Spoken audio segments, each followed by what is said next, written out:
Bonjour et bienvenue sur Rêverie Récréative. Je suis ravie de vous retrouver pour les petites récréatives du dimanche. Et cette semaine, on va principalement parler machine de découpe. Et plus particulièrement des plaques qui en serrent, les dies.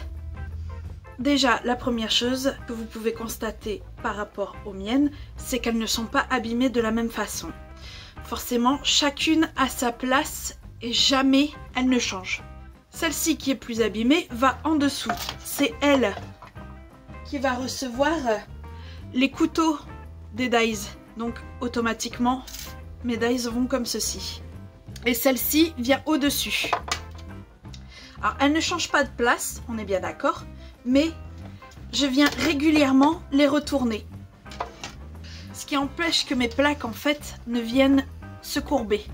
Ce qui se produit au fur et à mesure qu'on vient les passer dans la presse de la machine. Et quand je dois changer une plaque, généralement c'est celle qui reçoit les couteaux de dies que je dois changer. Car trop fatiguée ou trop déformée.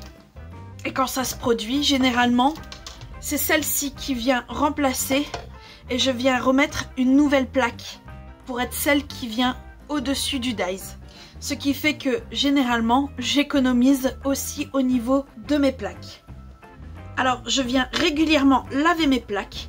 Celle-ci à cause du washi tape, vu qu'il m'arrive d'en utiliser pour éviter que le dies bouge. Et celle-ci car en plus de la colle, il y a plein de papier qui est venu s'incruster où le dies est venu couper. Alors pour retirer la colle, je viens tout simplement prendre du dissolvant qu'on peut utiliser pour retirer le vernis. J'utilise également cette technique pour les plaques du Stamparatus et mes blocs acryliques, car les tampons en caoutchouc peuvent parfois laisser quelques résidus de colle. Après avoir passé du dissolvant, je vous conseille tout de même de nettoyer votre plaque avec de l'eau chaude et du produit à vaisselle. Pour celle-ci, en plus du dissolvant et de l'eau savonneuse, je vous conseille une brosse à ongles qui va venir déloger le papier des sillons. Voilà ce que ça donne une fois nettoyé. Voilà un avant-après. Voilà, ma machine est prête pour continuer nos odyssées scrap. J'espère qu'après ça, la vôtre aussi. Si vous avez aimé cette astuce, n'hésitez pas à mettre un petit pouce bleu et on se retrouve pour la suite de nos aventures jeudi prochain. Bye!